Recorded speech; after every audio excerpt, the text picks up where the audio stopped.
The stars are right, and that means it's time for another episode of The Whisper in Darkness. I'm your host, the Manfromleng. Thank you very much for joining me today. Welcome to the stream, everyone. It is Wednesday. We have some spoilers for you today on the stream. We are also going to play a game a little bit later with at least one of those spoiled cards. So thank you very much, everyone, for tuning in today. I really appreciate it. Very exciting to have some spoilers from FFG. Thank you very much to them for providing the spoilers. I was getting them for a while, and then they stopped, and now they've resumed. So that's awesome. So thank you very much, FFG. Just a quick note before we get started. Tune in tomorrow. I will be streaming tomorrow as well. We are going to be taking a look at the Parallel Daisy Investigator that we received yesterday from FFG, the print and play investigator, as well as her scenario Read or Die. We are going to put together a deck, and we are going to play that as well after we take a look at that investigator. So that will be really looking forward to that. I love how they've taken, I think everyone expected that we might see parallel investigators at some point, but they have really, FFG's designers, Matt Newman and Jeremy Svern, have really gone above and beyond by creating Daisy, not just Daisy, but Daisy, her signature asset and weakness, as well as a scenario. So we are probably going to be seeing more parallel investigators in the months to come. So that is going to be that will be amazing. So can't wait to see what else they have in store. Another quick note: if you enjoy this sort of content, head over to patreon.com and sign up to become a patron. You can. There are several tiers you can choose from and support the channel. It's always appreciated. And if you enjoy video games, head over to my other channel, The Terrible Old Man. I am finishing up my playthrough of The Sinking City from last year. And we'll be picking up The Call of Cthulhu next. So I can't wait for that. So without further ado, let's get started. We have our man, Nathaniel Cho. We have 2 spoilers from his starter deck today, and it is looking forward to sharing them with you.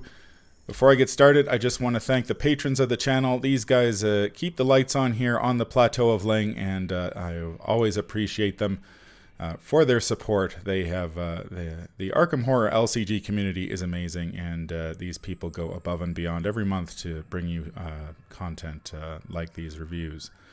And spoilers. So let us get to the first spoiler here. It is level 5 1-2 punch. It is a 2-cost event with that costs 5 experience points. It has 4 combat skill icons. It has the spirit and tactic trait, and it has the action Fight. You automatically succeed and deal +1 damage for this attack. You may fight again. You get +3 combat and deal +2 damage for that attack. So this is obviously amazing for Nathaniel Cho. I assume that's his Tommy Malloy, who is getting punched out there.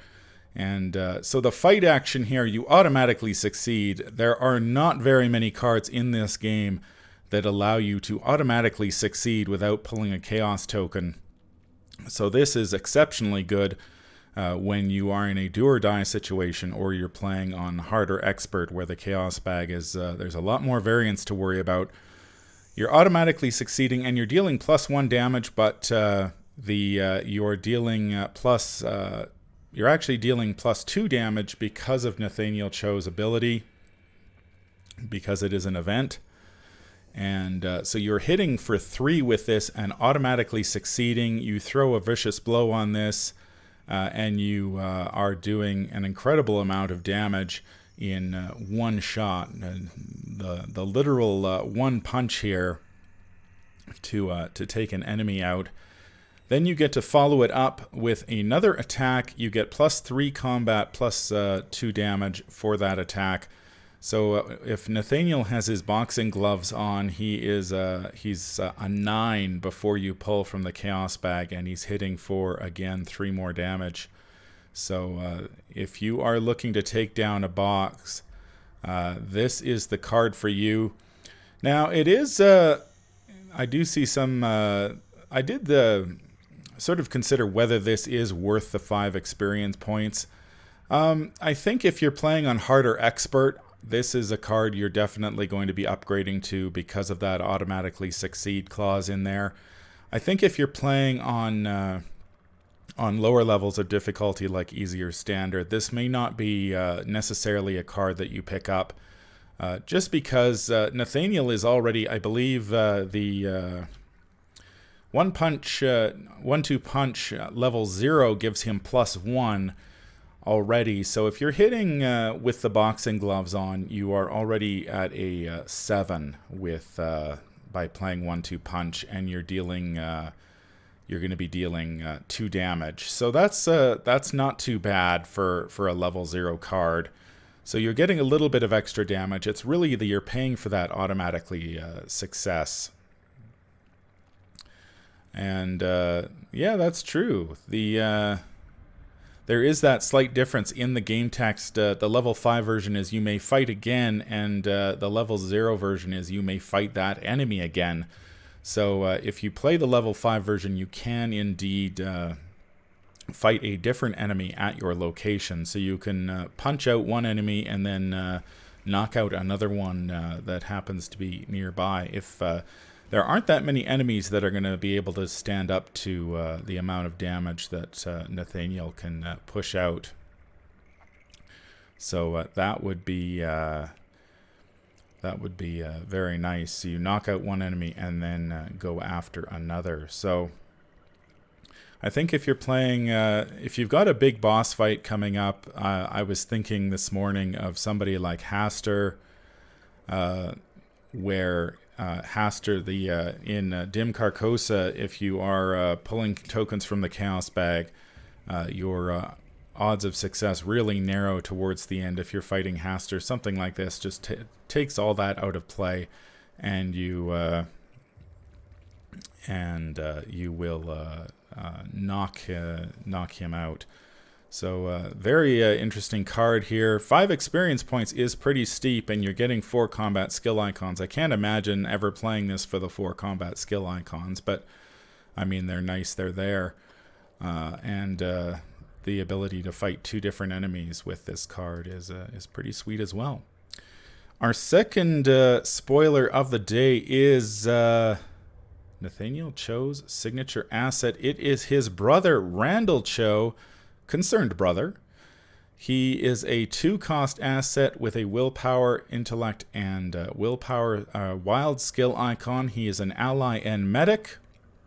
Nathaniel Cho deck only.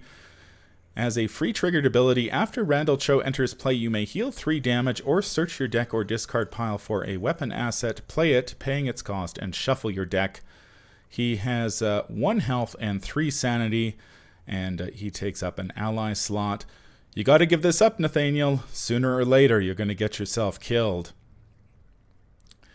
So the Randall, I have to give FFG credit where credit is due here. We have a nice nod to diversity here with a character in a wheelchair.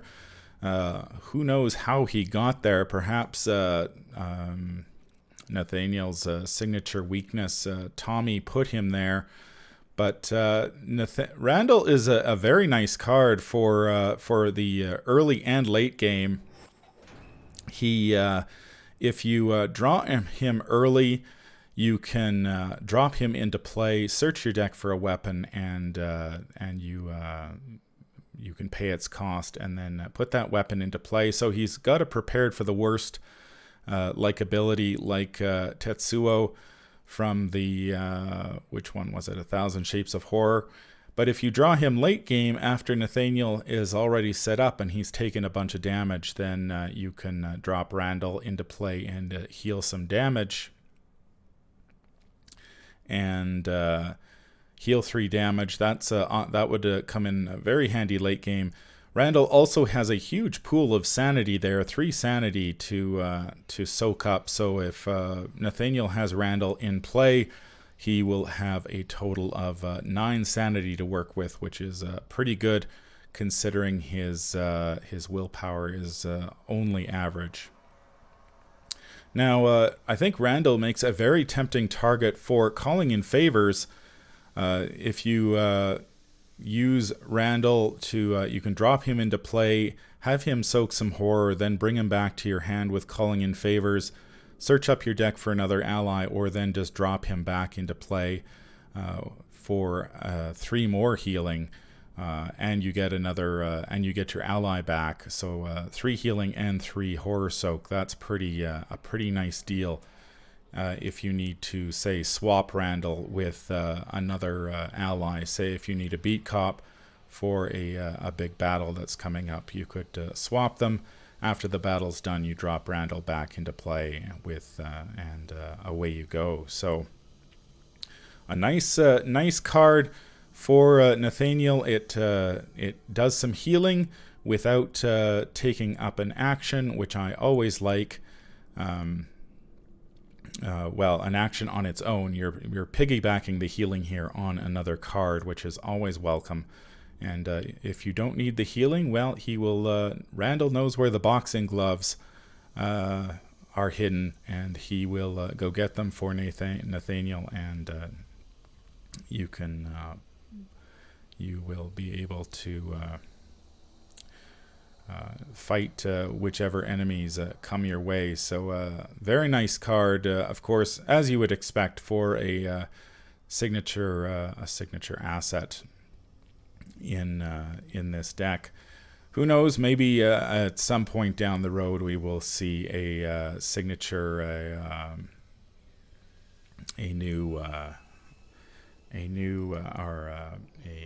parallel Nathaniel Cho. And we'll see a parallel Randall that will do even more. So since we know Nathaniel's his signature asset, I decided I'd build a deck, and we're going to go punch out the Ghoul Priest with hopefully with the boxing gloves and see how it works out. Here is the deck that I constructed.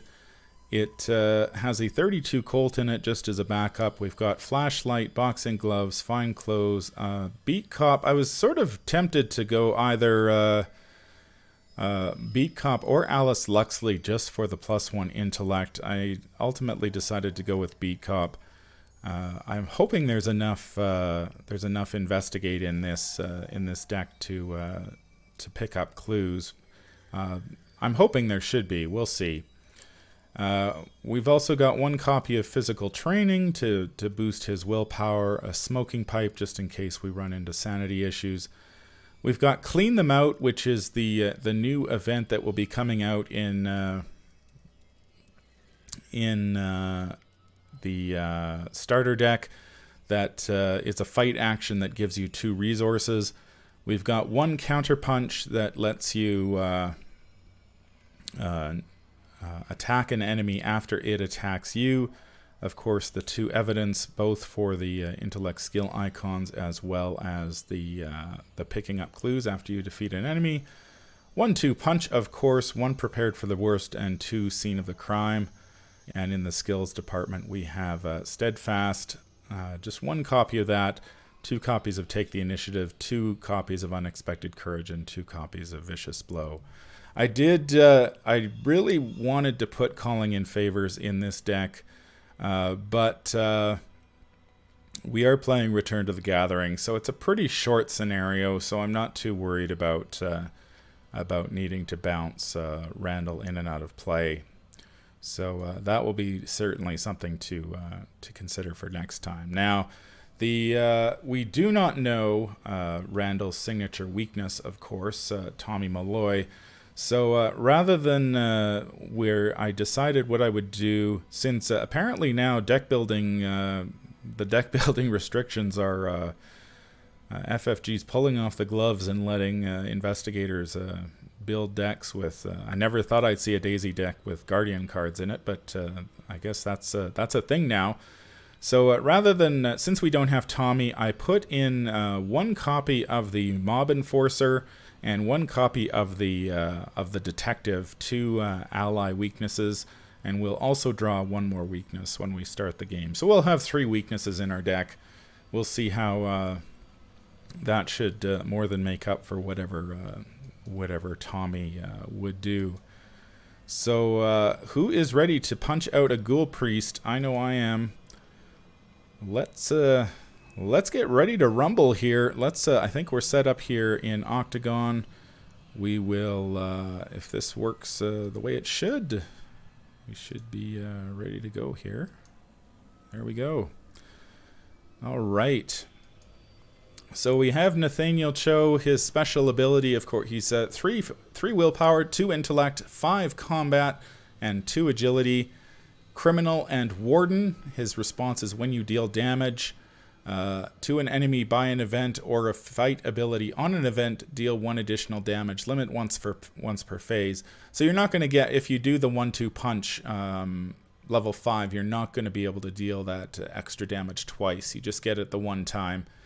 And his Elder Sign effect is +1, and if this skill test is successful during an attack, return an event from your discard pile to your hand. So very nice there. He's got 9 health and 6 sanity. Let's draw a weakness for him in addition to the other 2 that are already in the deck. So we're starting off here at the study, of course. And we will shuffle up our weaknesses and see what we get.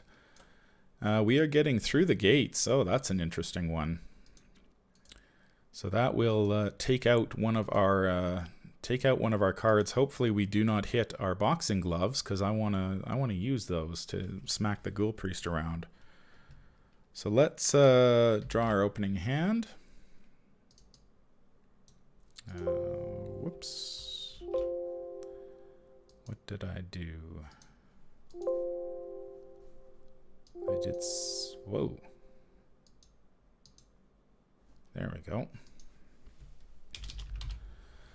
All right, we got our boxing gloves. We got an evidence smoking pipe. Take the initiative and through the gates. We'll toss the through the gates. We draw prepared for the worst. I don't think we'll need that. I'm going to keep the evidence. Don't think we need the smoking pipe or the take the initiative right off the bat, so we'll mulligan for 3 more. We get a perception, an unexpected courage, and another evidence, of course. All right. So we've got our gloves, we've got a couple copies of evidence and a perception. Hi Codab Games, welcome to the stream. Glad you could make it. We just spoiled Nathaniel Cho. His 2 cards from his Investigator Starter Deck. We have 1-2 punch level 5, and his signature asset, Nathaniel Cho, his brother. So I think what do we need? 5 resources. Yeah, the cards will be going up on Arkham DB later today, so you'll be able to take a look at them. Actually, we'll go back. We can go back here. We have the power. Let's see if we can go back here. Let's do some time traveling, and we will go back and take a look at again for those who showed up late. Here is the first card, 1-2 punch level 5. 2 resources, 4 combat skill icons. Fight, you automatically succeed and deal +1 damage for this attack. You may fight again, and you get +3 combat and +2 damage for that attack. And then his signature asset, Nathaniel Cho, Concerned Brother. He costs 2 resources, willpower, intellect, and wild icons. Ally medic. And he has a free triggered ability. After he enters play, he heals 3 damage or searches your deck or discard pile for a weapon asset, plays it, paying its cost, and you shuffle your deck. He has 1 health and 3 sanity. So he has a nice Horror Soak, nice prepared for the worst effect, and some healing if Nathaniel needs it, because he'll be going toe-to-toe with enemies. So let's see if we can't punch some guys out here. I guess our first action will be to play our boxing gloves. Glad to get those down. First action. Boxing gloves, you get +1 combat while fighting. And after you defeat an enemy, exhaust the boxing gloves to search the top 6 cards of your deck for a spirit event and add it to your hand. Shuffle your deck. They take up two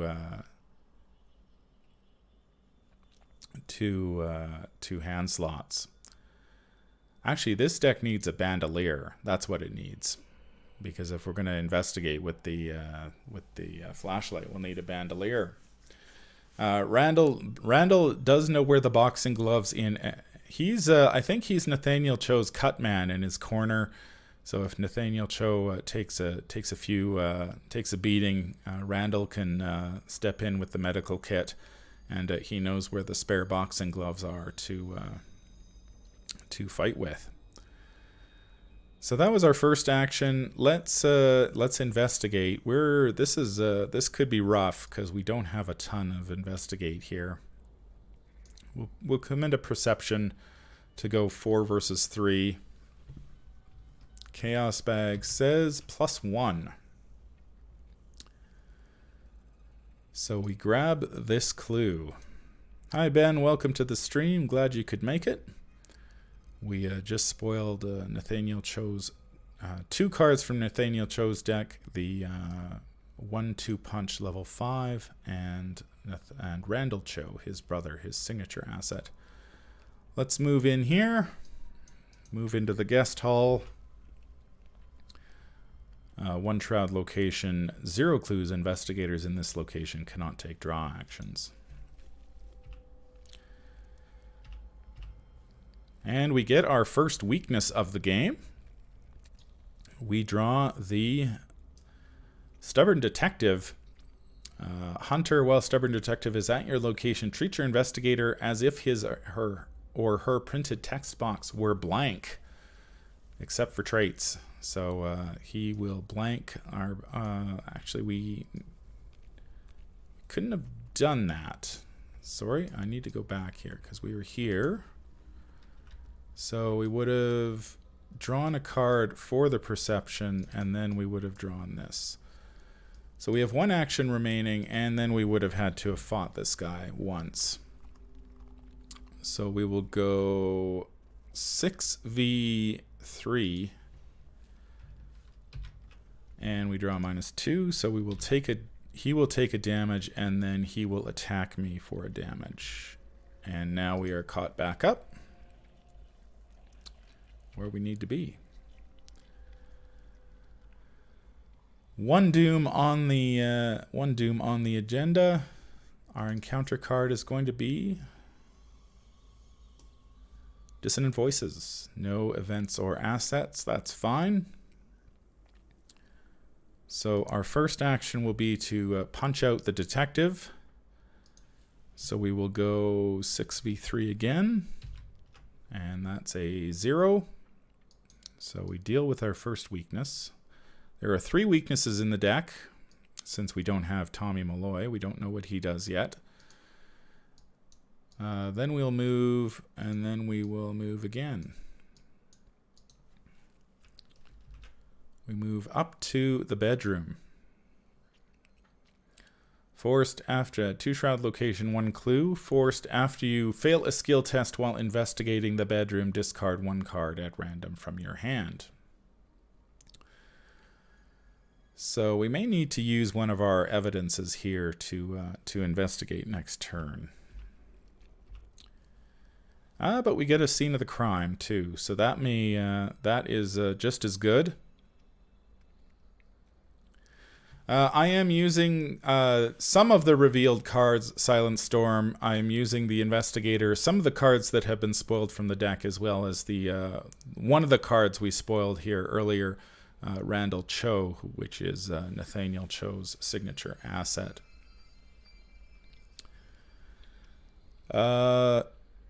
Use boxing gloves. That's right. What am I doing? I've got to remember. What is his stat line? 3 willpower, 2 intellect, 5 combat, 2 agility. No, we don't have his weakness yet, Kodab Games. So we're playing with we're playing with the Mob Enforcer, the Stubborn Detective, and we also added Through the Gates to our. Yeah, we need to trigger the effect from the gloves, so we'll search the top 6 cards. We get a Spirit Event. There's another Boxing Gloves. There's a 1-2 punch in there. I believe that is our Spirit Event. It is.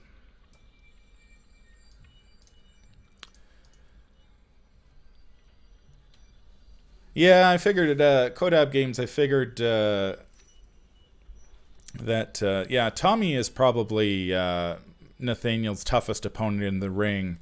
I'm not too sure what he does, but it seems like he's somebody that he's definitely an ally weakness. That I think is a safe assumption. We just need to once we see what he actually does, he probably keeps Nathaniel, probably has some sort of action tax to tie Nathaniel up for a while. So I'm looking forward to seeing what Tommy does from a flavor perspective. Yeah, ally weaknesses tend to be pretty rough, but I think Nathaniel is probably in a better position than most investigators to deal with them because he has such a high, above average fight value anyway that they're really just an action tax on his actions to fight something. And I think I'm playing him in solo. I'm not sure he's going to make a great solo investigator because he's only got 2 intellect, and he doesn't have that many options in terms of. I've played an investigator like Zoe solo, but she can take things like. She can take cards like Drawn to the Flame and whatnot to boost her skill, her intellect to grab clues. The Boxing Gloves, I really need a Bandolier in this deck just because the Boxing Gloves lock me out of my flashlights, which is a pretty important card. And I can't think of any card that really helps Guardians. Like, he's not like Roland, who can take a magnifying glass or something like that. So that is going to go away.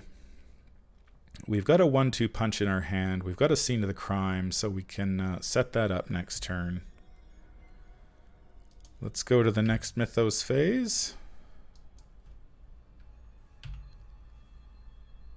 What's going on here? There we go. 2 Doom of 3.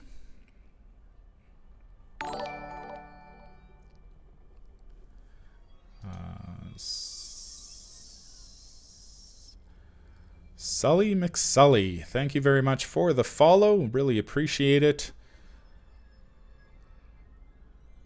Yeah, Tommy is definitely going to be an enemy weakness. That's why I put 2 in the deck, just to try to make up for anything that Tommy might do. Unfortunately, the Stubborn Detective really doesn't stand much of a chance against poor Nathaniel. We need to draw an encounter card. We get Chill from Below. Test 3 willpower. For each point you fail by, you must discard 1 card at random from your hand. For each card you cannot discard, take a damage. Thank you, Piarosadu, for your follow on Twitch. Thank you very much. Really appreciate that. We need to take a willpower 3 test. I like my hand. I have all my intellect in my hand. I don't want to lose that. So we're going to go... We don't have our physical training out yet. Yeah, Ben, I did consider Alice Luxley for the deck. Unfortunately, I think she's just she offers she does offer +1 intellect, but her special ability is more for seems like more of a multiplayer ability. But I mean, Nathaniel has such high health, he might be able to use it. He might be able to use her effectively. But I ultimately decided to yeah, these that's right, Walker of Tales. These I've got to spend the card, otherwise I'm probably just going to lose a bunch here. So we're going to go 5v3. And we get a 0. So yeah, I think Alice is better in a deck that like Roland, who's starting with a 3 native intellect and is boosting up to a 4 rather than boosting a 2 to a 3. 2 to a 3 doesn't you're just making him average, whereas a beat cop makes Nathaniel well above average. So we get our 3 actions back. Hi Kenyon, welcome to the stream. Glad you could make it. Thank you everyone for showing up today. I really appreciate it. We had some spoilers for the Nathaniel Cho deck, the 1-2 punch level 5, which is a beast, and Nathaniel Cho, who hopefully we're going to see at some point in this game. Let's play our scene of the crime to grab. Do I want a scene of the crime here? No, I don't think I do. I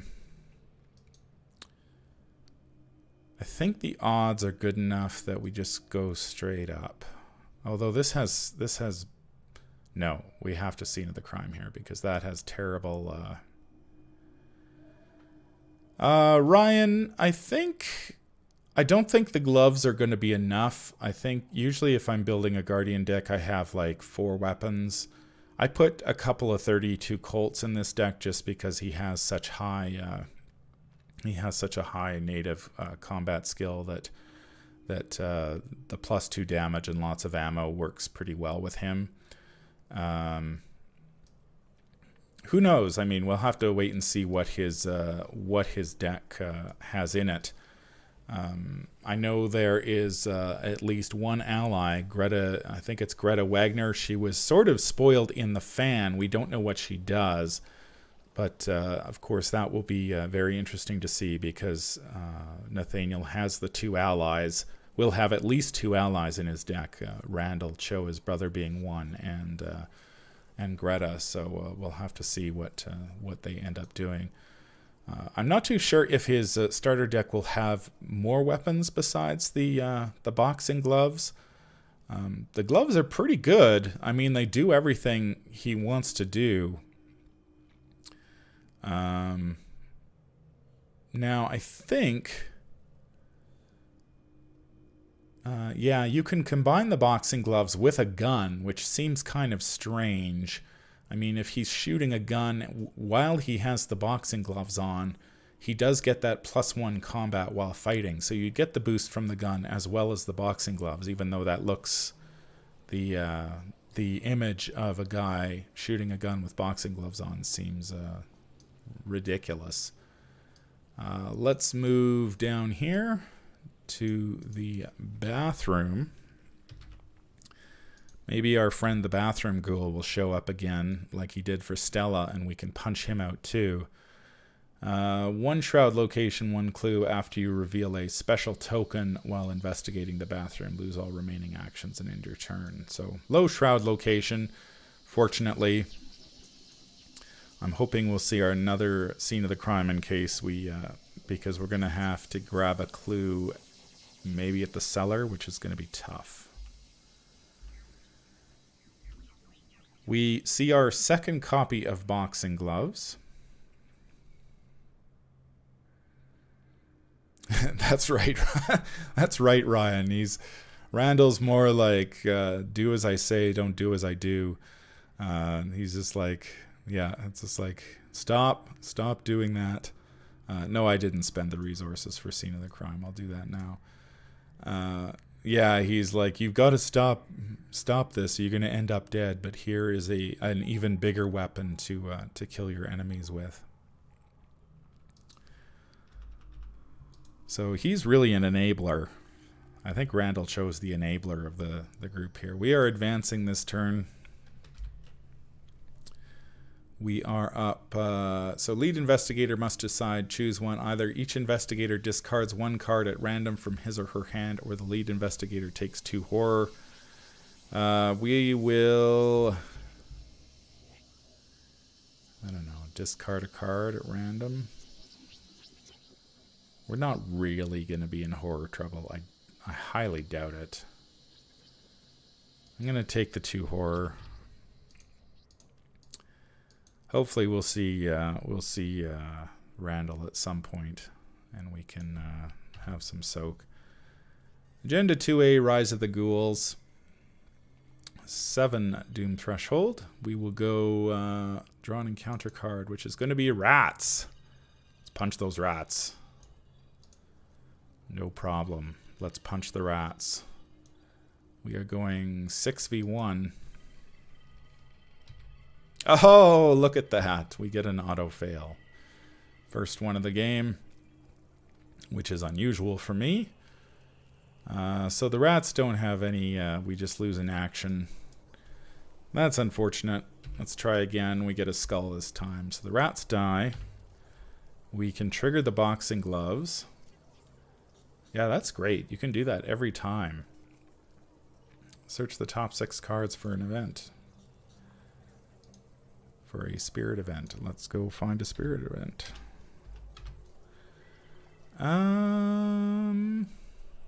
No spirit events. There is our mob enforcer. So we will hopefully not have to deal with him. At least we drew our second copy of Boxing Gloves, so it's not in danger of being snagged by through the gates. That would be very sad. We have 1 action left, so we will investigate.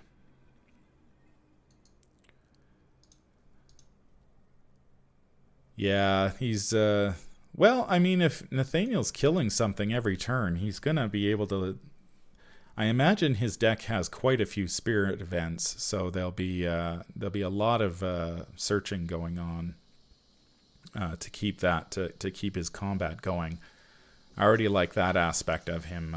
You're just going to be able to find a lot of those fight events, including that clean them out so you can grab that, get some resources. Let's investigate. We're just going to go 2 versus 1. I guess I could have played an evidence, but I'm going to save them because it's a 1-shroud location, and we get a -1. So we grab a clue. So now at the guest hall, we can advance next turn. We get our fine clothes. Nothing like a boxer in a tuxedo. It sort of reminds me of the WWE. We could have Nathaniel wearing his fine clothes. I don't think... well, we could probably put them on just to look good. I don't think we're going to parlay with Lita today. I think we'll probably be able to punch out the Ghoul Priest without too much trouble. We'll gain our 3 actions. And add a Doom and draw an encounter card. The Zealot's Seal. Each investigator with 3 or fewer cards in hand must take a damage and a horror. Each investigator with 4 or more cards in hand tests 2 willpower. For each investigator who fails must discard 2 cards at random from his or her hand. All right. Well, we are going 3-2. We don't have... we really need to get our physical training down at some point. So we're going 3-2. We're probably going to end up discarding cards. No, we're not. We are not going to discard cards. So I really should start playing this scenario on hard or expert. It's a bit at this point. I was looking back at my records, and I'm at almost 600 games at this point. So maybe I should take the training wheels off and go up a level, at least for things like this. We will move, but it's I like this scenario. I like playing this scenario on stream for something like this, just because it's fairly easy to keep track of, and there's not too many moving parts. There are other scenarios that would be much, much more difficult to play. So we will move up. I think this is a good time. We're going to take a quick break from the game. We're going to go back. We will. I'm sure there are some people who just showed up, so we will go and we'll take another look at the spoiled cards quickly. Just let me get this sorted out. All right, so here we are again. So we have 1/2 punch, level 5, 2 cost, 4 combat skill icons, spirit tactic, fight. You may automatically succeed and deal +1 damage for this attack. And you may fight again, which is different. As someone pointed out in the stream, that was a good catch. I hadn't caught that.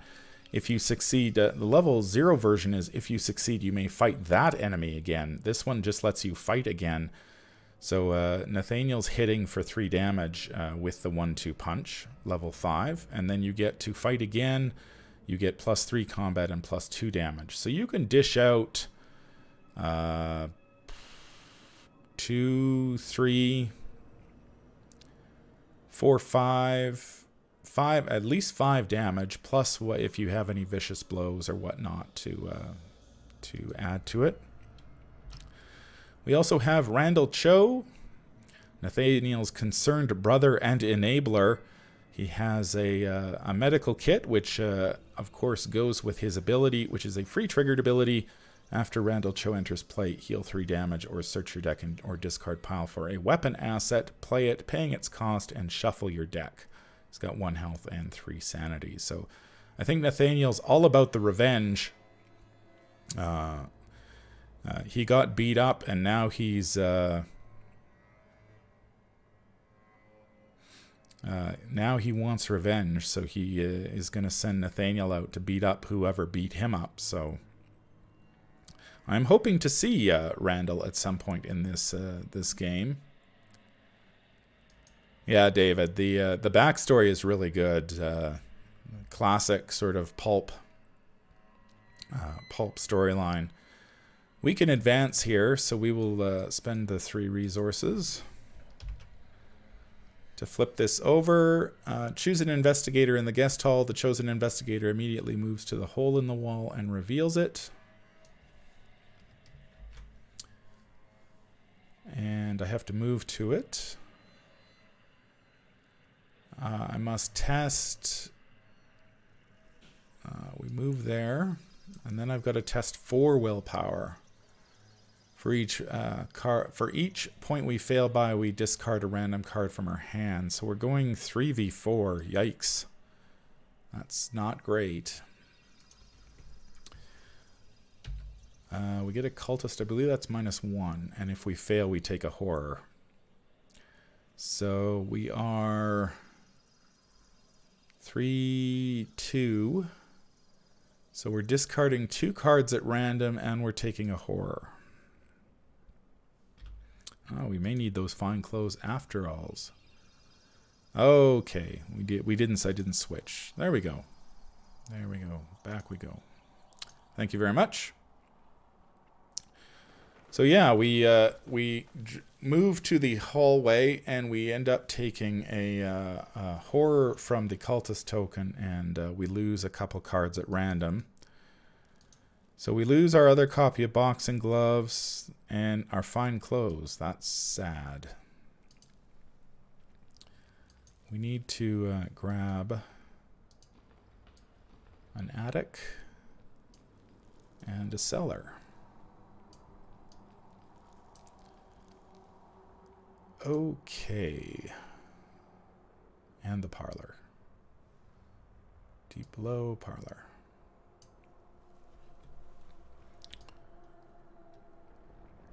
So yeah, the FFG is really been hitting it out of the park of late.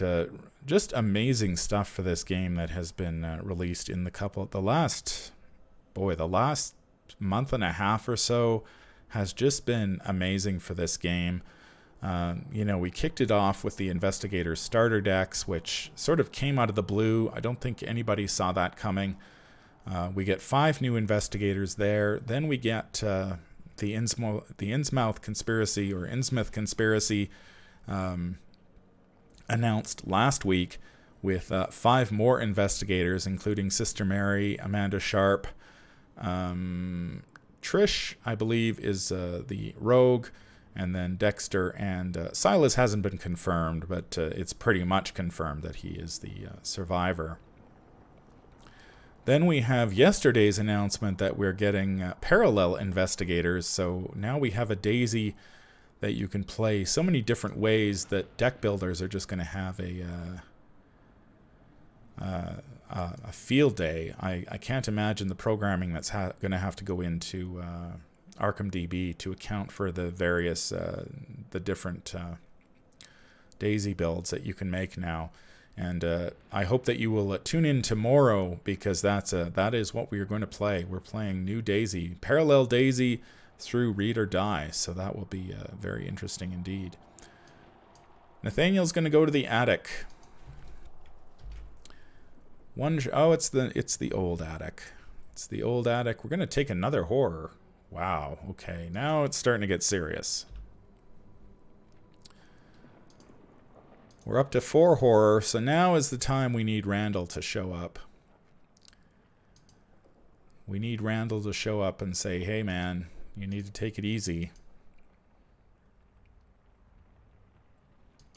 We've got 1 action left. We might as well investigate 2v1, and we fail. So that's okay. I think we're doing okay in terms of time. So hey, speak of the devil. There's Randall. Awesome. He isn't. I don't think we need. We'll use him for his heal damage ability next turn. Awesome. Glad we're going to get to see him in play as well. Unless I have to discard something at random, which would be really sad. 2 Doom, and we draw... the Flesh Eater. Right in the attic. He was hiding in the corner where we couldn't see him. So he emerges. Time to punch this guy out. So we could go... What can we do here? We could play 1-2 punch to go 8 for 2 damage. We can knock this thing out with 1-2 punch. 2. We've got just enough resources to 1-2 punch. We can evidence as well. So let's play 1-2 punch. Looking glad we can do this as well. Here comes the right hook. Ghoul. 1-2 punch. So we get +1 fight, so we are at a 7. And if you succeed, you may fight this enemy again. So we can deal 2 damage with this attack. 7v4. I think that's going to have to do. I don't want to commit anything else. Oh no! The hook missed. The hook missed. Randall. Nathaniel. The ghoul ducked. The ghoul's rope-a-doping. So we missed the ghoul with our first attack. We were 3 up and we missed on a 4. There were only 2 tokens in the bag that could have done that. I knew that it was only a matter of time before our luck ran out there. So if you succeed, you may fight this enemy again. So yeah, 1-2 punch just so the jab, yeah. I don't know anything about boxing. I didn't even play Mike Tyson's Punch Out when I was a kid. So yeah, I'm sure if there's boxers out there, they will be thoroughly disappointed with my Now, we are in trouble here.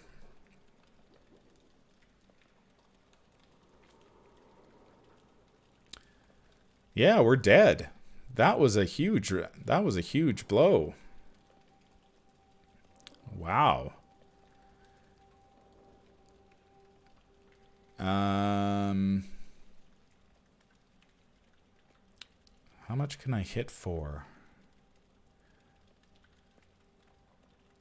One. I've got a vicious blow. I could evade. 5, 6, 7 for 3 damage.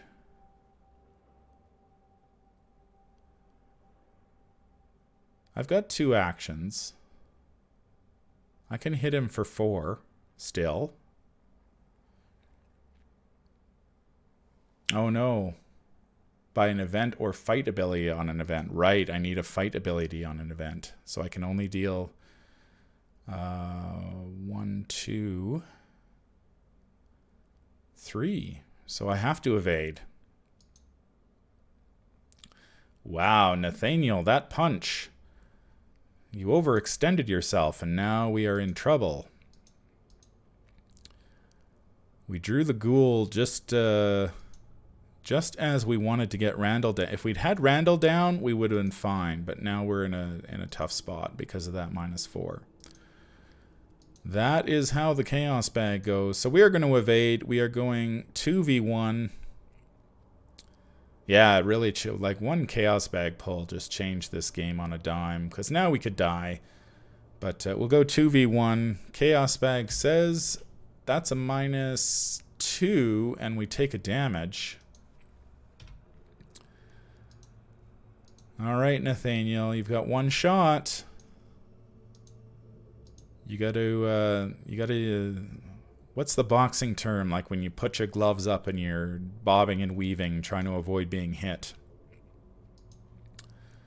That's what he's trying to do in the corner at this point. So we've got 1 action. I could commit Randall.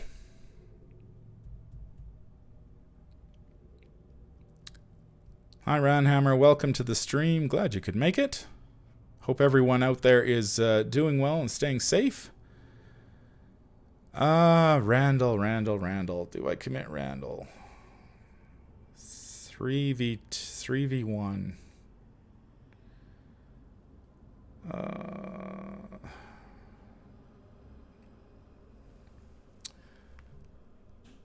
Man, missing that 1-2 punch hurt.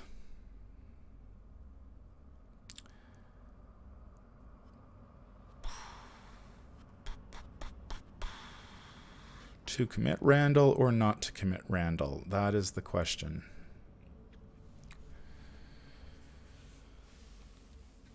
There's a +1, 2 zeros, and 3 -1s in the bag out of 16.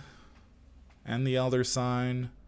3, 4, 5, 6, 7. We are at 7 out of 16. If we commit Randall, we're up to 9 versus 16. No, the skulls are also -1. So 1, 2, 3, 4, 5, 6, 7, 8, 9 out of 16.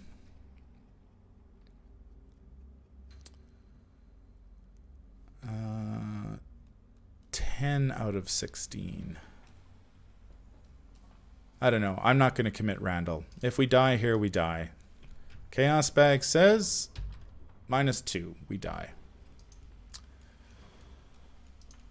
We had Odds were on our side, but not... yeah, just like that. Just like that, Nathaniel goes down to defeat. Not what I expected, for sure. Yeah, Skulls also passed. That's why I was willing to... the Skull, the Cultist... Skulls, Cultists, the only thing that could hurt us were the 2 -2s, -3, -4, and the tablet. And the autofail, of course. Yeah, Nathaniel decided not to go down fighting. Man, that's disappointing. That's really disappointing. Especially considering Nathaniel's all about the fight, and the one fight action I needed to succeed with the 1-2 punch failed. And yeah, we end up dying to a flesh eater. Wow, that hasn't happened in... Has it happened to me before? I don't think so. Oh well.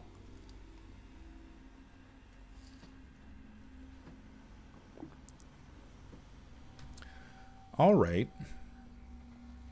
Well, the Flesh Eater won this bout. I would consider a rematch, but I think what I might do... I think we just end up getting defeated and we end up dying. Yeah, Dis, I was thinking the same way. Like, for a boxer who should be agile, like, I don't think he's a heavyweight boxer, right? Like, he's not like your guy who just sort of lumbers in there and takes blows to the head all night and then knocks somebody out with a massive punch. I sort of think that Nathaniel would have at least a 3 agility, since he looks like he's yeah,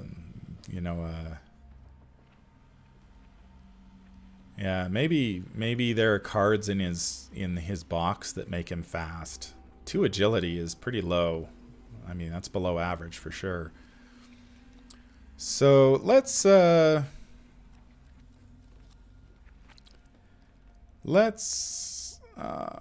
switch to Midnight Masks. I'm curious.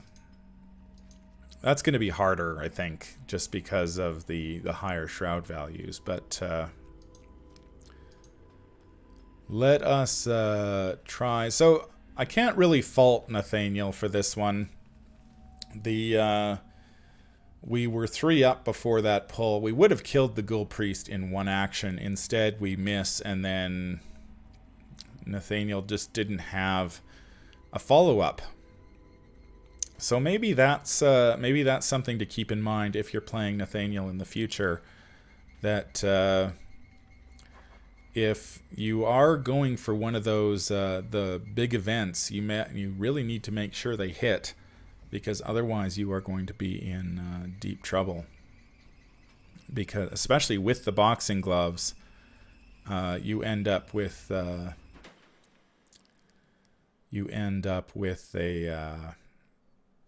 you don't have the bonus damage from the gloves, and Nathaniel doesn't have bonus damage himself. So yeah, that's rough.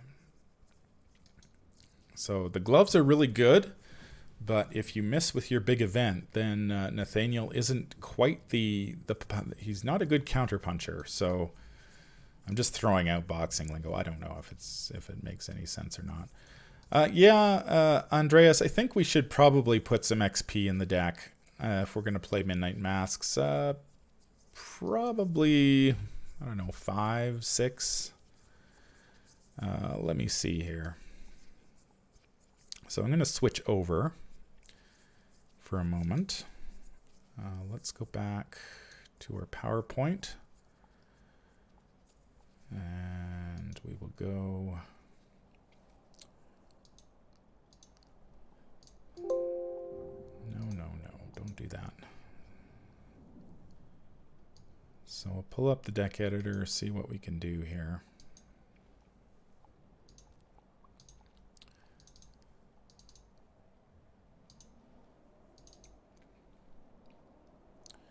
So yeah, poor old Nathaniel goes down, takes a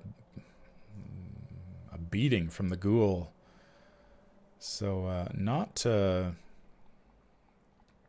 Not impressed with that, but that was just a one bad pull from the Chaos bag. Flipped that game rather quickly.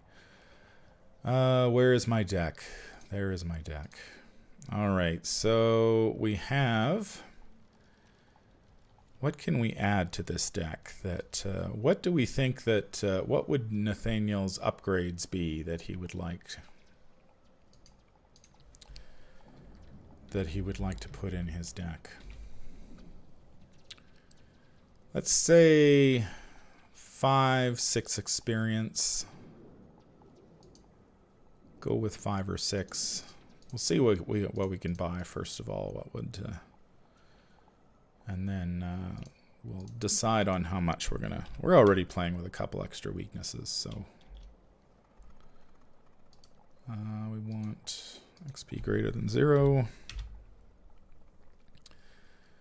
So we can upgrade the Colt. We can get him a gun. Fool me once, no. We don't need get over here. Oh, get over here might be nice for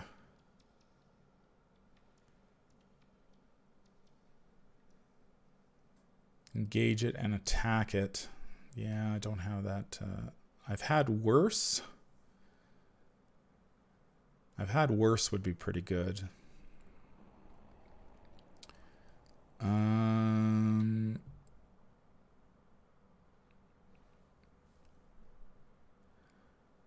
We want a bandolier. For sure. Okay, so we want bandolier 2. I was playing the other night. I've been fascinated with, ever since I played Lola Hayes on Chaos mode, I've been playing Chaos mode a lot. And I was playing Roland Banks Chaos mode. And I think he drew every single, his Chaos deck contained every single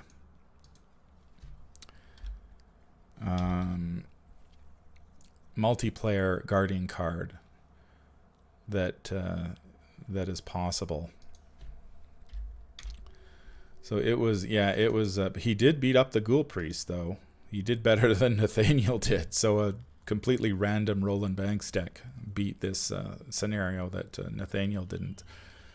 So we added a bandolier. We needed that. And he gets +1 willpower with that too, which is good. What else do we have? We could go beat Cop 2. I always go beat Cop 2, though. There's got to be something better.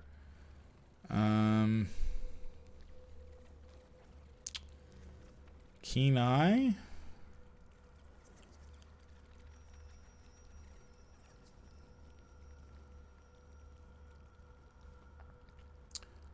Keen Eye might be okay for the intellect boost.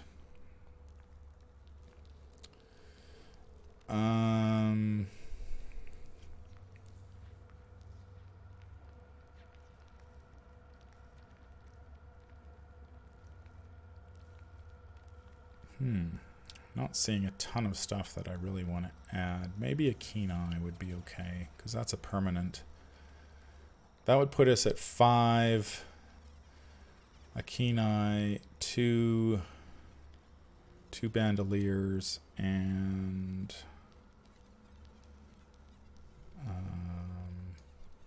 3, 4, 5, 6, 7. That would put us at 7 experience points. So that's... So let's add 2 bandoliers and a Keen Eye just to give him an option in terms of...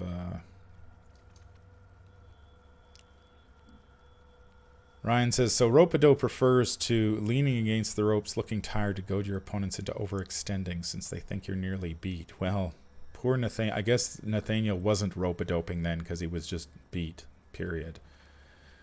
What do we get rid of, though?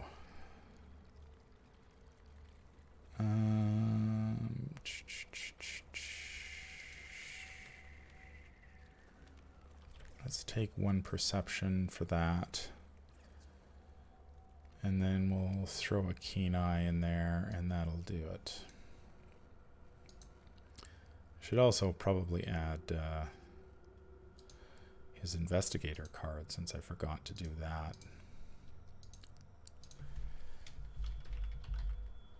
And we'll give Midnight Masks a try.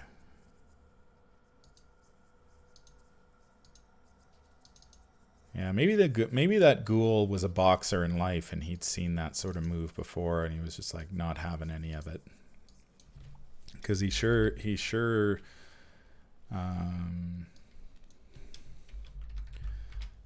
ducked that punch. All right, so we've added a Keen Eye and 2 Bandolier 2s. That's what we're gonna go with. And we'll see how he does in Midnight Masks.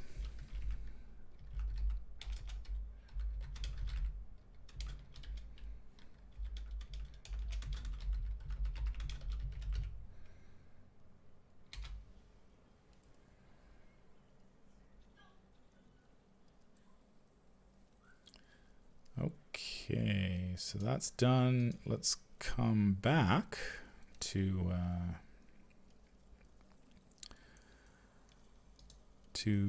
Octagon. There we go. All right, so we'll reset. And let's try again.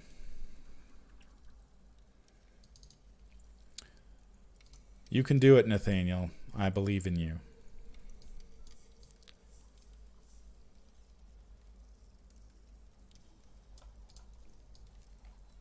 So I've got we could have gone with charisma too, but that's always there's just certain cards that you can go to every time you play. If you've been playing a lot, I think actually, I really quite like Ultimatum of Chaos. I would really recommend that you give it a try, even just to play. You build a random deck and you just get to play cards you probably would never have played, and it's sometimes quite interesting to see what sort of combinations you can come up with, and how cards that you thought, I'll never play this, would be useful.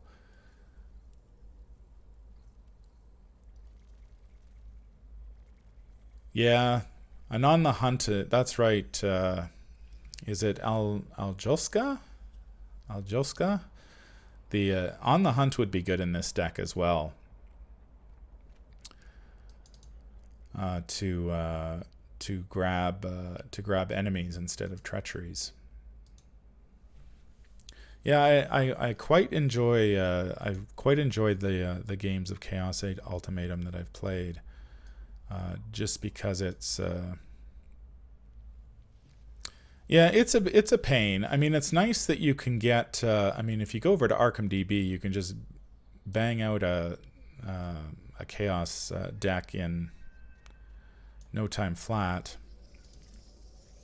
It'll create a Chaos deck in one click of a button. So that's nice. And I believe it now supports, you can also export it right to Octagon as long as you choose your random weakness. So it works out pretty well. But yeah, it is. I quite enjoyed playing with the Roland Banks Chaos version, even with a bunch of cards in it that I couldn't actually play. I had a self-sacrifice, like a card with zero icons and zero icons, no game text, just a card. It was just a card in my deck that I couldn't play. So we're gonna go with this one, and that will be it. We are gonna start at our house, since our house is still standing. 2 Shroud location, 1 glue. Ryan says, I did a Jim Kelver Chaos build. Yeah, that would be... The Dunwich Investigators are fun for Chaos because you get they get those 5 flex slots that you end up with some crazy stuff in there. So we do have the Ghoul Priest. I don't even know if the Ghoul Priest is in the deck. I have to check that. I've never... we can create him. Oh, there he is. Get in the deck. So we might get a chance to punch out the Ghoul Priest yet. We'll see. I think we need a weakness. We've got 2. We'll play with 3. We're going to go 13th Vision. We fail ties. Okay. And we're ready to go. See how we do here. We get our Bandolier. We get a Beat Cop. Those are keep. We've got Unexpected Courage, Vicious Blow, take the initiative. Get a Steadfast, a Physical Training, and Clean them out. Okay, that's not bad. We get a Spirit event. Clean them out is a Spirit event. I believe it's free. I should have put down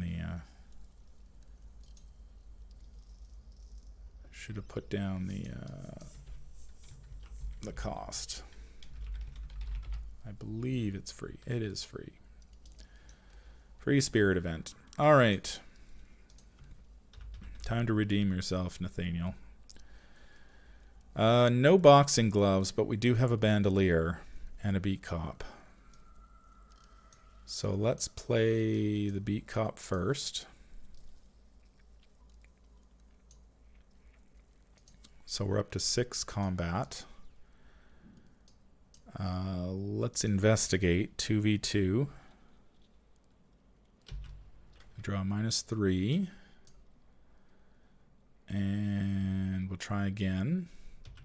We get a skull. That's a minus. That's a 0. So we do grab a clue. All right. So Beat Cop, grab clue.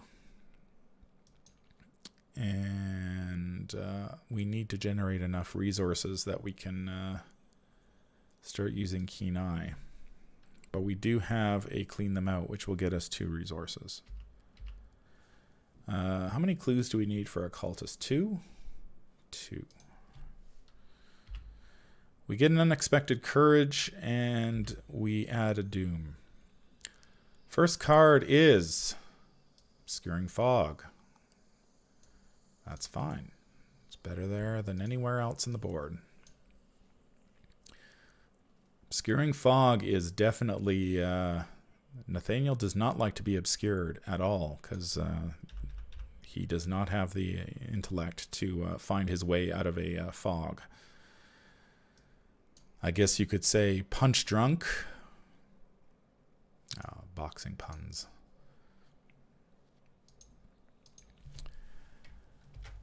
All right, we'll move to Rivertown. 4 shroud location with 1 clue. That's going to be rough.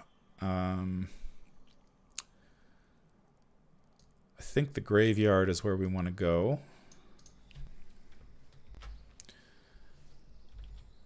One shroud location, 2 clues. After you enter the graveyard, test 3 willpower.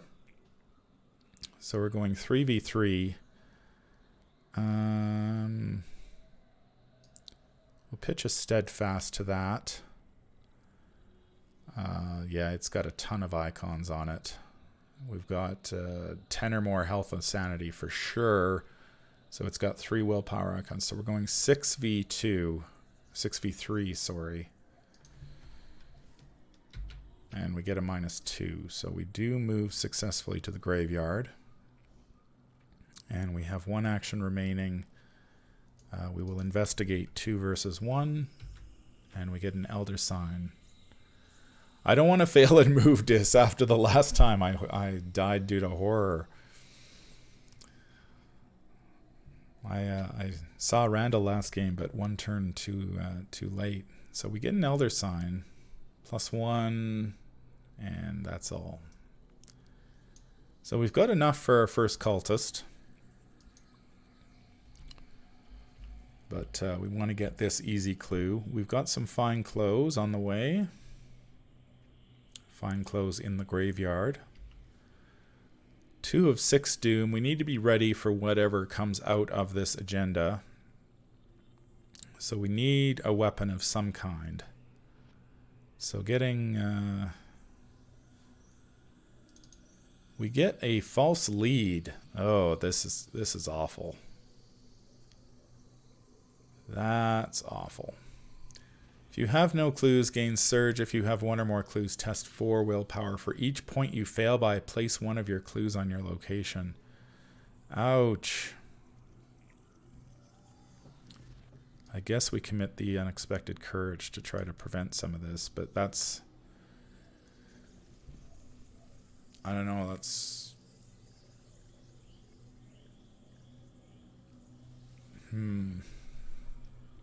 Or do we just fail it? If we fail it, we dump 2 clues on a 1 shroud location. I just don't see us...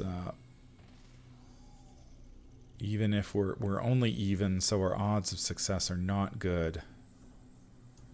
I think I'm just going to fail this. We got a 0, so we would not have failed. That's fine.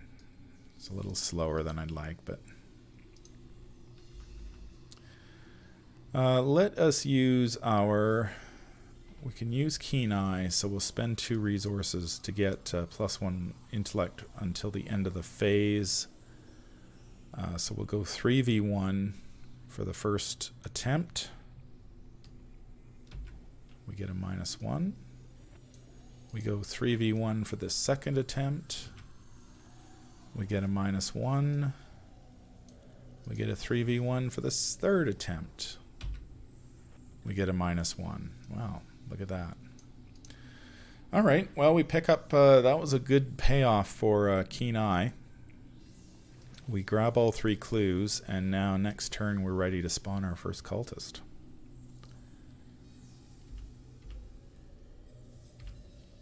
There is the stubborn detective again. We are going to have to punch him out. Followed us to the graveyard. 3 of 6 doom. We draw... Oh, no. Uh-oh. Corpse Taker. Farthest location. 1, 2, 3. 1, 2, 3. 1, 2, 3. So 2, 3, 1, 2, 3. So we can put him downtown, I guess. So the Corpse Taker, 4 fight, 3 health, 3 evade. Forced at the end of the Mythos phase, place a doom on him. At the end of the enemy phase, Corpse Taker moves 1 towards Rivertown or main path. So we're going to have to kill this guy for sure. Otherwise, we're going to end up in a whole heap of trouble. Let's take our actions, and he will get a doom. Not a circle, a doom. All right. Well, this is not good.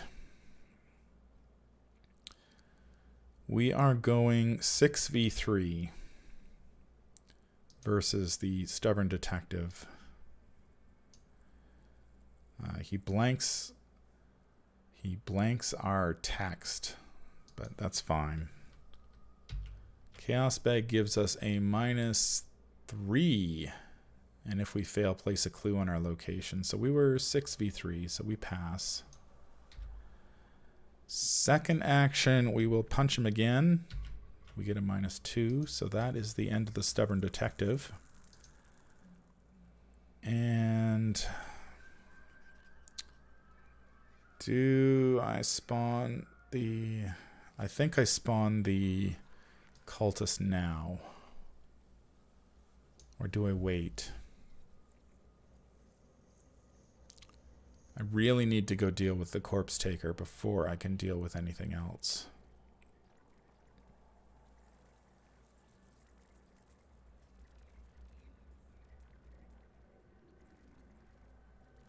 I think I'm going to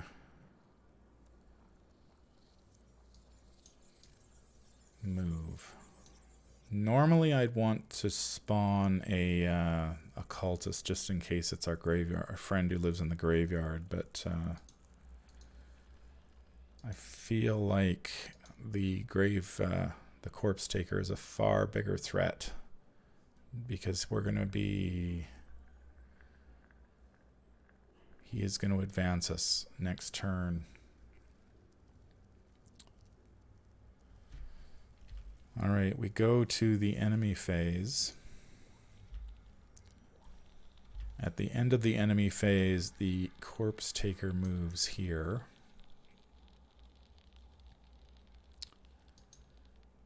And we go.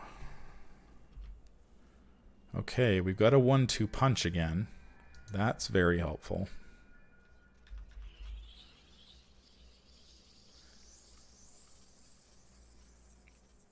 So we can 1-2 punch the Corpse Taker.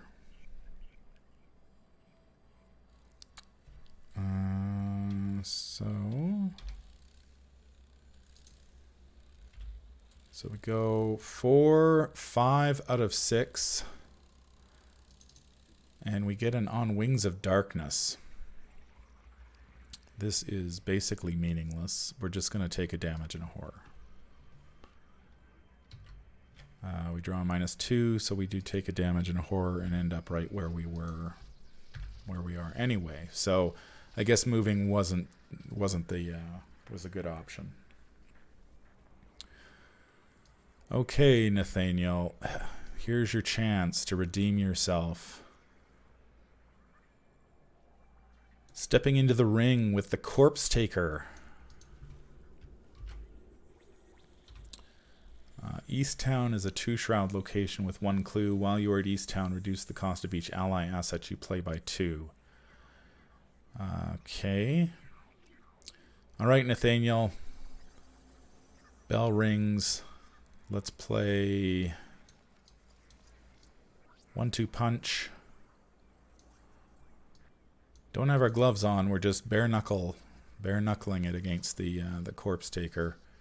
So we are 7 versus 4. Does that sound familiar? 7v4 for 2 damage.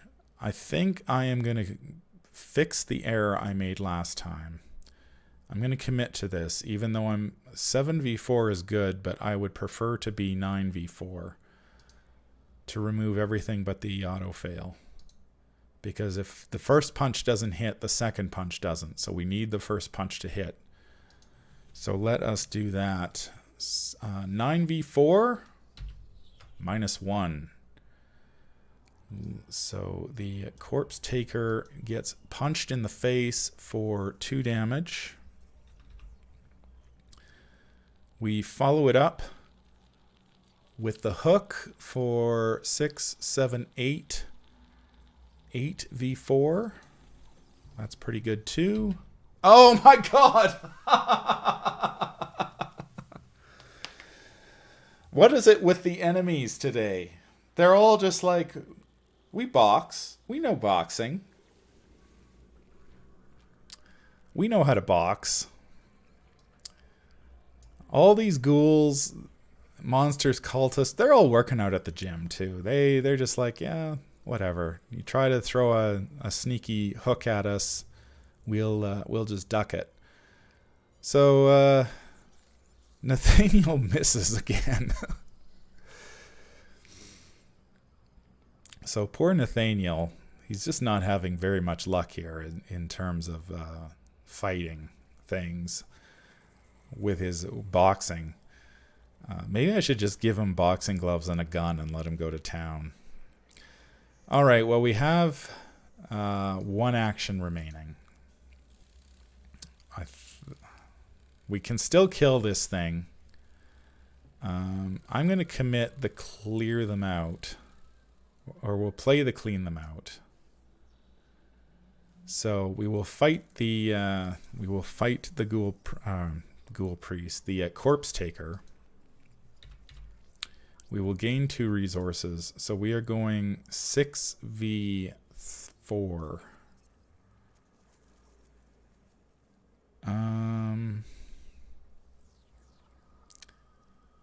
Hi, Lettuce Folk. Welcome to the stream. Hi, Heroic Logic. We are playing Nathaniel Cho, who is a boxer who apparently can't hit anything. His punches are either weak or they don't land. So let us 6v4. Is that enough? I mean, we can also just discard the Beat Cop to kill him. Because the Beat Cop is adding... is giving me a boost, and we're going to have this thing come out. Predator or Prey. The Predator is going to come out, so if it's the big guy, I'm going to need every bonus I can get. If this misses, I'll probably beat Cop. So 6v4. Come on, Nathaniel. Punch him in the head. No! Nathaniel, come on. Nathaniel, what is your problem? At least we get the... No, this is a level 0 Beat Cop. So we will have to discard the Beat Cop to kill the Corpse Taker. Nathaniel,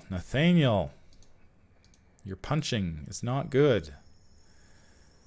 Well, that's not good.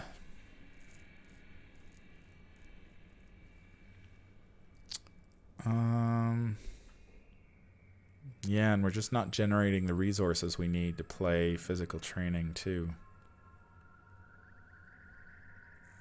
God, this deck could use... It could use both Clean Them Out and Emergency Cash just for resources. That's one of the things. I mean, he is a guardian who has no real way of generating resources other than through his event. Well, we killed the Beat Cop to kill the Corpse Taker. We got our boxing gloves. Okay. That will be helpful. If we can get those down, that replaces the loss from the Beat Cop, the combat skill we lost from the Beat Cop. Yeah, obviously, Pista, we would... I mean, upgrading to Beat Cop level 2 would be an obvious step. I just do it all the time, so we went with the Bandolier instead, which I would like to get down, but I just haven't had the resources or the time. That's the problem with this particular scenario, is it's more of a race than some of them, so time is of the essence. So we add a Doom. We're at 5 of 6. We're advancing next turn. We draw... Masked Horror. Each investigator with 2 or more clues takes 2 horror. Ouch. Now we need Randall. My brother, where are you? Okay. We want to get the boxing gloves down for sure, so we can punch some more stuff out. If we grab this clue, we can get ourselves...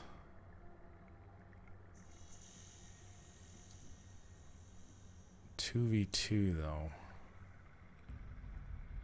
Oh, Randall would have been such a good draw here too, because he's minus... he'd be -2.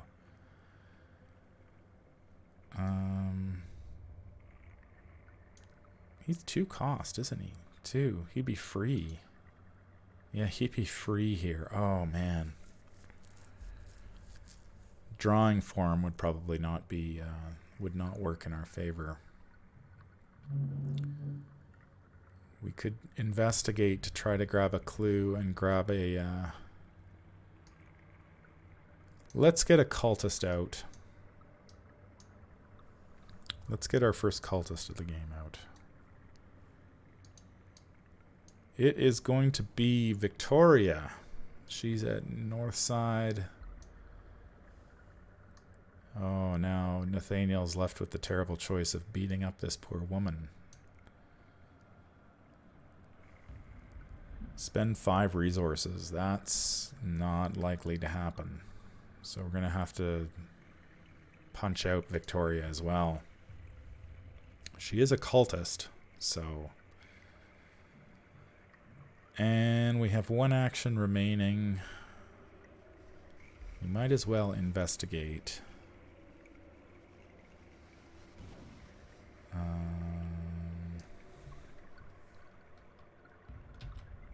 Elder sign. Look at that.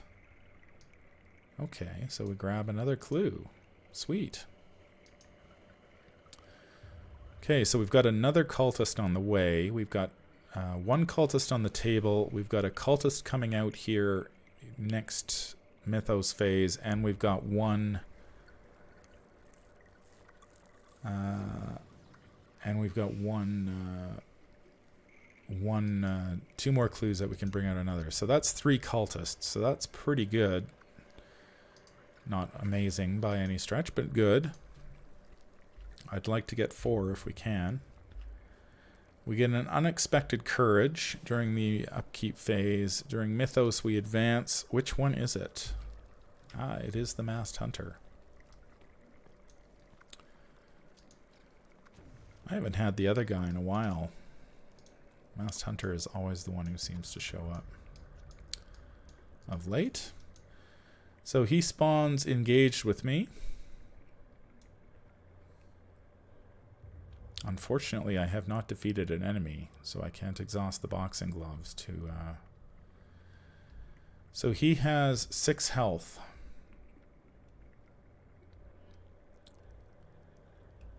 I cannot discover or spend clues. So we are going 6v4. Unfortunately, we are only doing 1 damage per attack, because we don't have any cards to help us out. So this is going to be a knockdown, drag-out battle here. We still need an encounter card, which is going to be Haunting Shadow. Spend a clue or take 2 damage. I'll take 2 damage because clues are precious. So let's fight this guy. 6-4. Do I spend my 2 resources to go 7-4? Yeah, I think so. Spend 2 resources with Keen Eye to go 7-4 for the turn. 7-4 in the first punch. We draw an Elder Sign.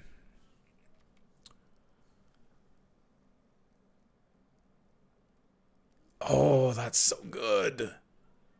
Elder Sign +1, and if this skill test is successful during an attack, return an event from your discard pile to your hand. Sweet. We can get our 1-2 punch back. Unfortunately, it costs 2 resources, which we don't have. But we will take it back for next turn. He takes a damage. 7v4. There's an auto fail. He has no, he doesn't have retaliate. 7v4 +1. So we hit him twice. During the enemy phase, the Masked Hunter throws a few punches of his own. He hits us for 2 and 1.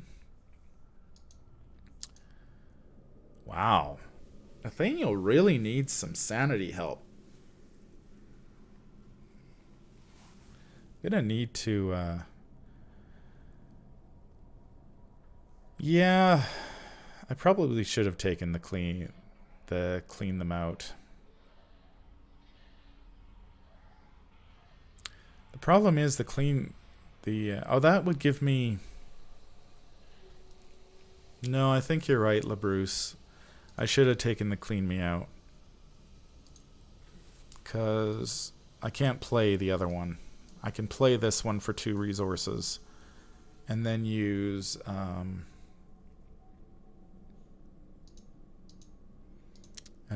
Keen Eye. To gain a... But I still can't... Yeah, I think he needs... you're right, Andreas. I really think he needs I've Had Worse. He has that old Guardian problem of not enough sanity. Like, Randall's nice, but Randall is a one-of in the deck. And as far as I know, there's no way of fetching an ally. So we are not going to be able to kill this guy in 1 turn.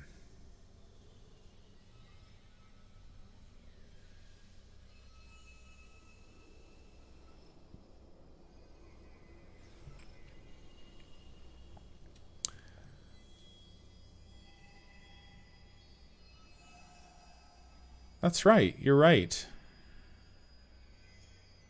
You do get the extra damage if you use Clean Them Out. Did I play it before? I can't remember.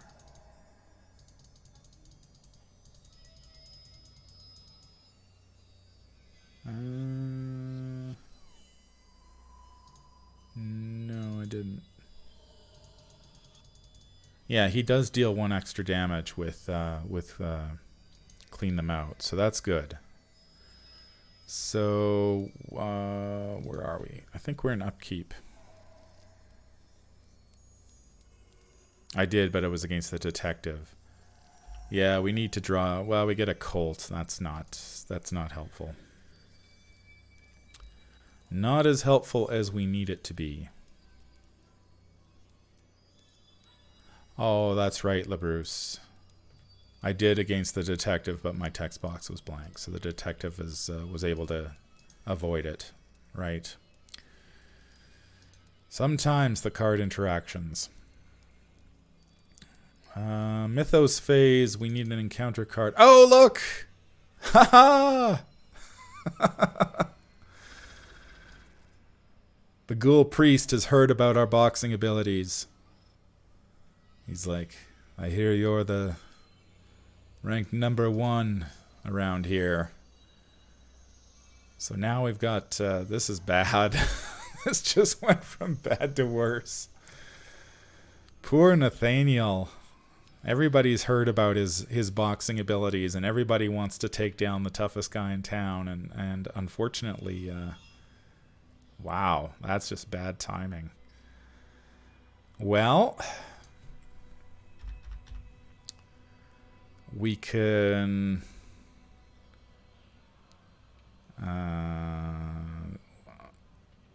2, 4.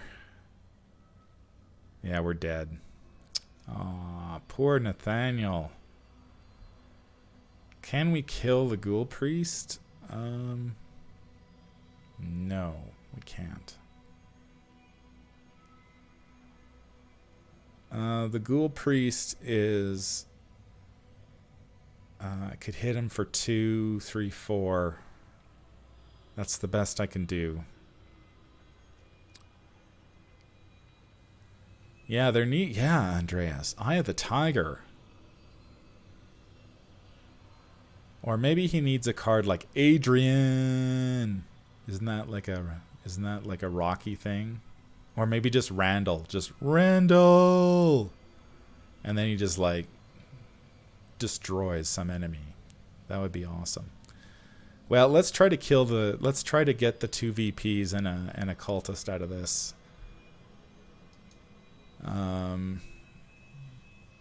So we'll play Clean Them Out to fight the Masked Hunter. We'll gain 2 resources. we will spend 2 of those resources on Keen Eye to go 5, 6, 7 V4. I'm just going to throw everything I've got at him. 8 V4. We hit him for 2. We will go, we are 7 V4. We will go 8 V4 again. Elder Sign. Oh!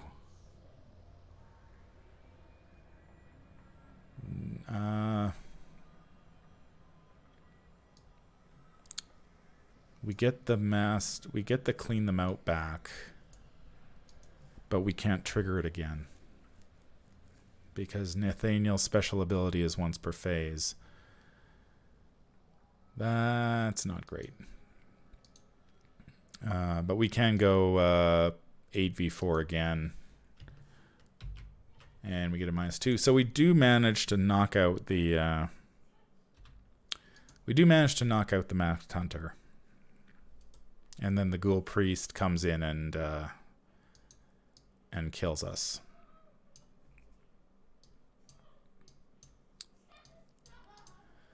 So that's of all the Investigator Starter Deck investigators, I've now played 3 of them. I've played Nathaniel, I've played Winifred, and I've played Stella. Nathaniel has done the worst by far. We died in Return to the Gathering. When has that happened? Not very often. And then he just gets crushed here by all the enemies in town showing up to beat him senseless. So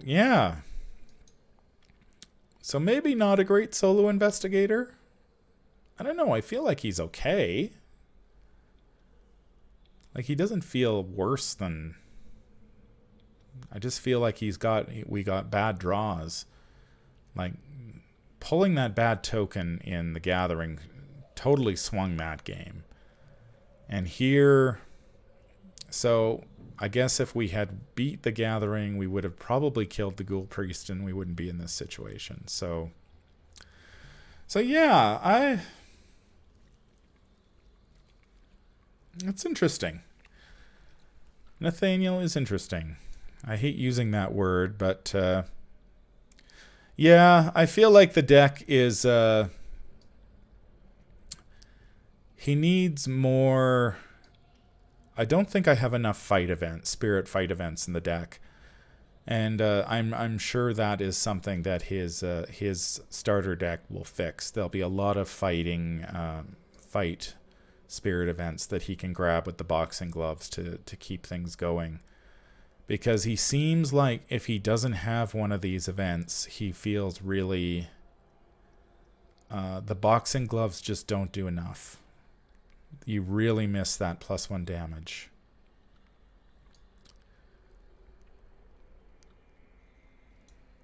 Yeah, I hate using the word interesting, John.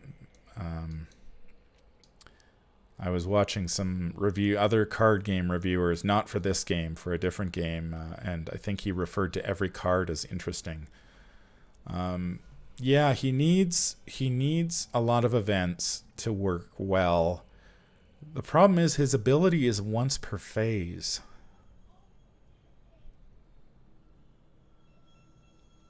Like, 1-2 punch is obviously amazing for killing things like Ghoul Priests. Clean them out is amazing. You get the 2 resources plus a damage out of it. That's really good. What was the other one? We were going to draw our... If we survived this turn, we were going to draw the Mob Enforcer next turn. So that would have been... Yeah, if that didn't kill us... The other one in his deck is the... this one here. Counterpunch. Counterpunch, Spirit Tactic, fast, Play after an enemy attacks you, even if that attack was cancelled. This attack targets the attacking enemy.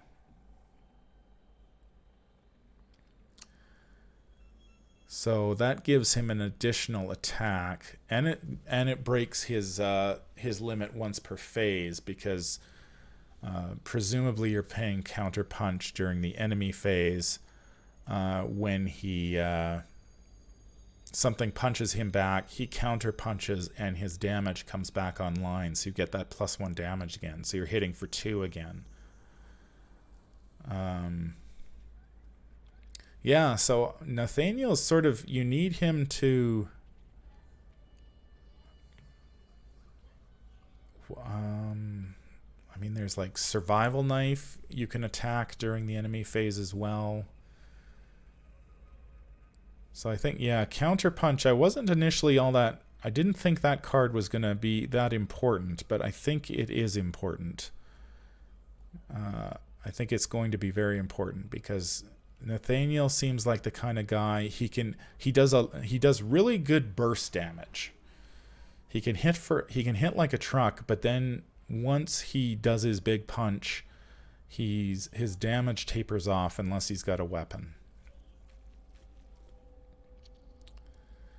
Yeah, Strange Solutions. I think you're right. He needs to be able to trigger that phase during the enemy phase more frequently, because I was getting hit quite a bit, and that would enable him to take an extra couple of attacks and trigger his damage again. So yeah, big on. So if you're playing Nathaniel in the future, when his deck does come out later this, I guess it's August now, barring any more delays, 1-2 punch is really good. Obviously, counter punch is amazing, or is necessary. I think counter punch is necessary. He needs something to help his sanity. You need some sort of sanity soak in the deck. I don't think Nathaniel Cho is enough. You need a Bandolier if you're going to play him solo. You probably don't... Well...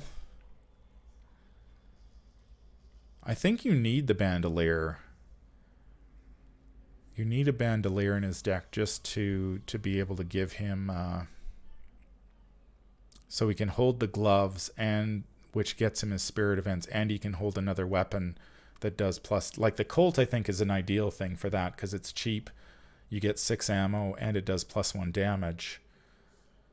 And just rely on his native...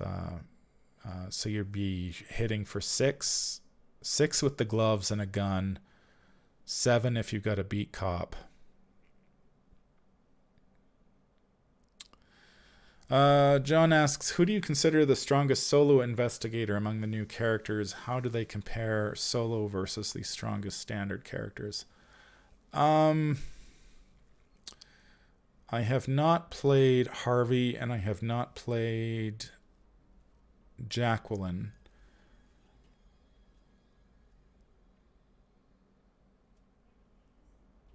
Yeah, that's true, Ranhammer. You could also go Tarot. Tarot would be good in him. Upgrading to Tarot to give you the +1 combat all the time. Tarots are only 1 XP, so that's pretty good. You'd get the +1 combat, so he'd be... Yeah, between Tarot...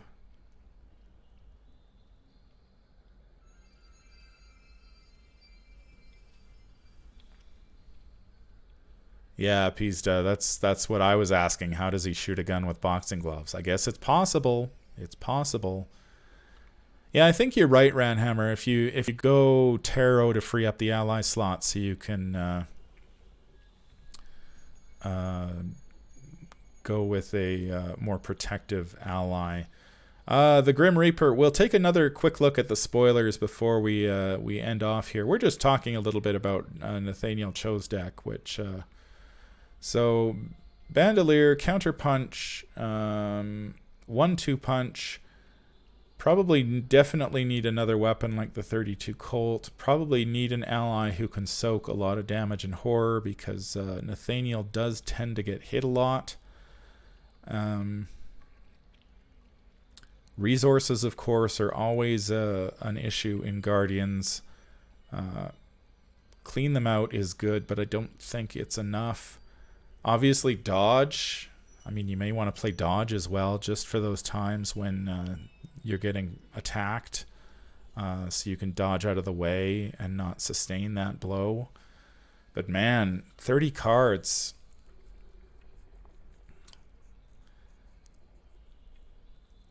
That I mean, we've already, if you throw 2 of it, 2, 4, 6, 8, 10, 12,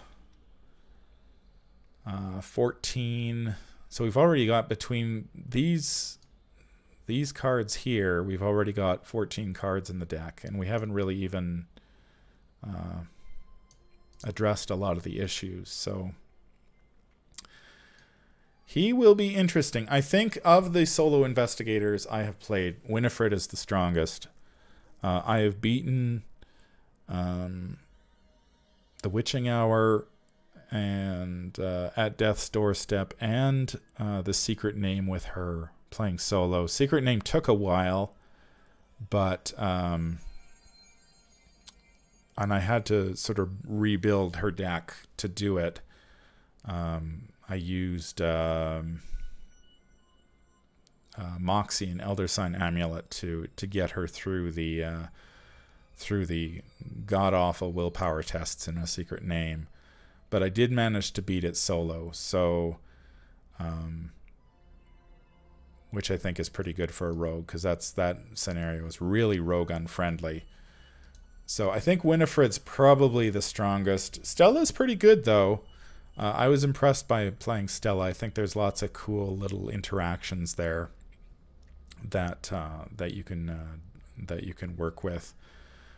Jacqueline, I haven't really paid much attention to her, which is kind of surprising because I play a ton of mystics, but she's a manipulator mystic, and I don't tend to play the I don't play Jim Culver very often. I'm not a I haven't done a lot of the bag manipulation mystic play. I tend to stick with the other ones. So maybe Jacqueline will change that. Anyway, Nathaniel Cho goes down to defeat again. Not a particularly inspiring run of solo games, but they can't all be amazing. So, yeah, I'm not sure. I mean, I think, considering all of the cards you need, like the gloves, the counterpunching, the events, the gun, I think he may not be a great solo investigator, because you're going to need... That's going to take away from slots you could use for investigating. So you're basically sacrificing investigate to get... any of the investigate tech, you've got to sacrifice it to pack his deck full of goodies. So, yeah, I'm not too sure. I'm sure there's a build out there that would work, but right now I think he does need a lot of.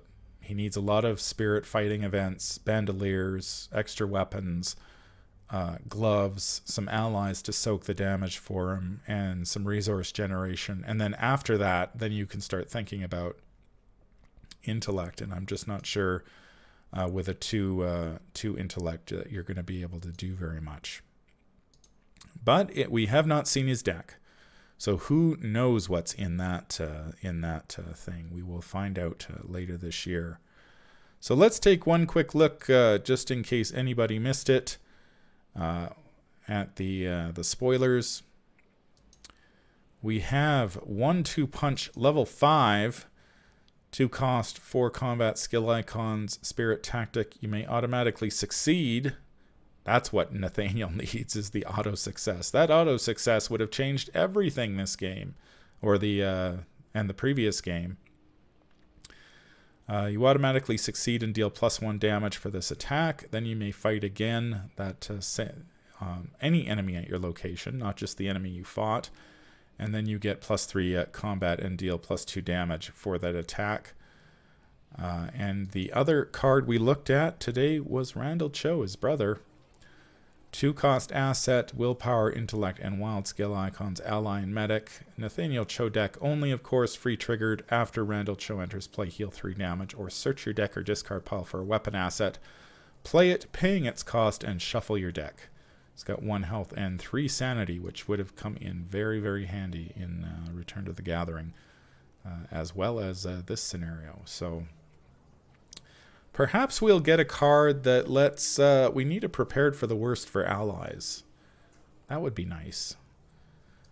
That would be nice to find a one-off ally like Randall. So that is going to do it for this. I think that's going to do it for this stream. Thank you very much, everyone, for tuning in to hear the spoilers. Thanks again to FFG for providing the spoilers to me. It is greatly appreciated. Nathaniel Cho looks like a very interesting investigator. I think he's got a lot of potential in multiplayer as the combat monster of the group. Not entirely convinced that he will make the cut as a solo investigator. Just because he needs a lot of stuff, needs a lot of different events and whatnot, weapons, tools, allies to protect him. That is not going to leave a lot of room to run the flashlights and whatnot. And flashlights don't work very well with the boxing gloves unless you've got a bandolier in play. So we will be seeing the Investigator Starter Decks will be coming out. They are currently slated for August. FFG has delayed their shipping. We have in June, we've got the Blood of Balshandor and the Weaver of the Cosmos, the last Mythos pack in the Dream Eater cycle. July is the Blob That Ate Everything for people who haven't played that scenario. And July... that's July. August is the Investigator Starter Decks and the Return to the Forgotten Age. Tons of content there. And Arkham Horror is in there somewhere. And then in October, it sounds like we get the Innsmouth Conspiracy and 5 more Investigators.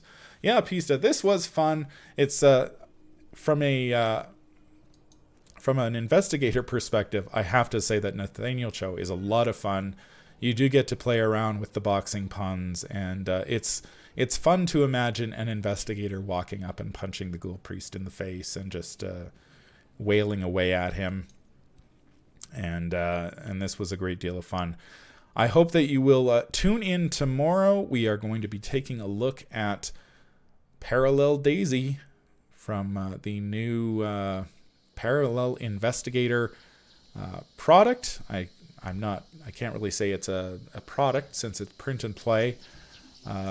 And I was talking to Evan from FFG's marketing yesterday, and there is apparently no plans to publish these in a product. So print and play is the way to go for now. Although they said, I mean, who would have guessed that Arkham Horror would have become a real product? So I think if there is enough demand, the print and play investigators will definitely become a product at some point. No plans of that yet, but who knows? Keep your eyes posted. So I hope you will tune in tomorrow, where we'll take new Daisy, up against her signature scenario. Is that what we could call it? Her side quest, Read or Die, which is set back in Miskatonic University. We get to use a lot of the cards from that particular scenario. So that will be a great deal of fun. Hopefully she will do better than poor Nathaniel did today. But we shall see. So tune in for that. Thanks everyone for dropping by today. It will be it was awesome, and I hope that to see you again tomorrow. Take care. That's going to do it for this stream. If you enjoy what you hear, remember to like, comment, and subscribe. If you need to contact me, I can be reached at manfromleng@gmail.com. I am also on Twitter at manfromleng. If you'd like to support the channel, head over to patreon.com, sign up for a tier of your choice, and claim your rewards. That would be awesome. Until the stars are right, keep your shotgun close and your elder sign closer. Take care out there, and happy investigating.